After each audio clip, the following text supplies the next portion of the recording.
ধন্যবাদ বাবুকে। এই পর্যায়ে খুব সংক্ষেপে বলবে পাশে আছে আপনার সভাপতি ইসমাইল হোসেন শাকিল। আসসালামু আলাইকুম। ধন্যবাদ পরিবেশ অধিদপ্তর ময়মনসিংহ বিভাগ।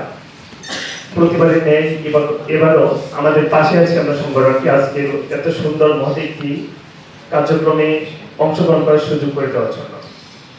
আমরা পাশে আছি আমরা সংগঠন দীর্ঘ প্রায় 7 বছর যাবত কাজ করছি। তার মাঝে আমাদের অন্যতম কিছু কাজ হচ্ছে আমরা বৃক্ষ নিয়ে কাজ করি। সেটা আশা করি আপনারা সকলে অবগত আছেন। আমরা বৃক্ষ নিয়ে কাজ করি। সেই 2023 সালে আমরা একটা প্রজেক্ট হাতে নিয়েছিলাম বৃহৎ আকারে। সেটা হচ্ছে প্রায় 1 লক্ষ বৃক্ষরোপণ করবো আমরা। তো 1 লক্ষ বৃক্ষরোপণ করতে গিয়ে আমরা হয়তো শেষ অবধি পৌঁছাতে পারি নাই। আমরা অনেকটা ভেঙে পড়েছিলাম, হতাশায় ভেঙে পড়েছিলাম। তার অন্যতম কারণ হচ্ছে আমরা যে গাছগুলো রোপণ করেছিলাম তার মধ্যে থেকে প্রায় 70-80% গাছ নষ্ট হয়ে গেছিল। আমরা সেগুলো ধরে রাখতে পারি নাই বা সেগুলোকে আমরা শেষ অবধি বড় করতে সফল হইনি।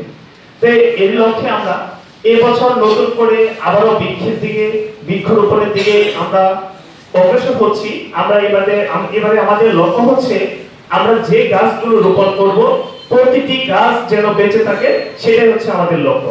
শুধু এটুকু নয়, গত মাসের আগের মাসে আমাদের ময়মনসিংহ সদরের যে এমপি মহোদয়, ওনার মাধ্যমে আমাদের এই প্রোগ্রামটা আমরা শুরু করেছি। আমরা বৃক্ষরোপণ শুরু করেছি। এই বৃক্ষরোপণে আমাদের অন্যতম এবারে লক্ষ্য হচ্ছে আমরা যে গাছগুলো রোপণ করব আমরা একটু ডিজিটালাইজেশনের মাধ্যমে কিছু করার চেষ্টা করছি। গাছগুলোতে আমরা একটা কিউআর কোড এবং হচ্ছে গাছের নম্বর লাগিয়ে দিচ্ছি, যাতে আমরা যে গাছটা মারা যায় সেটা সাথে সাথে আমরা এখানে এক্সচেঞ্জ করে আমরা অন্য একটা নতুন গাছ রোপণ করতে পারি। এভাবে যাতে আমাদের টার্গেটটা আমরা ফিল আপ করতে পারি। আমরা কথাটা লেগে গাছ লাগাই পরিবেশ বাঁচাই। আমি সবশেষে আজকে যে অতিথিরা আছে ওনাদের কাছে আমাদের প্রশ্ন রাখতে চাই।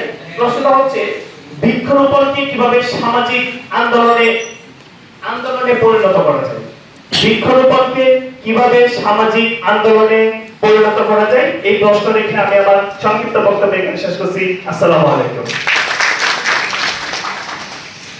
চমৎকার একটি প্রশ্ন, এবং এই প্রশ্নের উত্তর আমি একটু পরে বলতে শুনবো। এবং শেষ মুহূর্তে যে আরেকটি সংগঠনের কথা আমরা শুনবো, পরিবেশ রক্ষা ও উন্নয়ন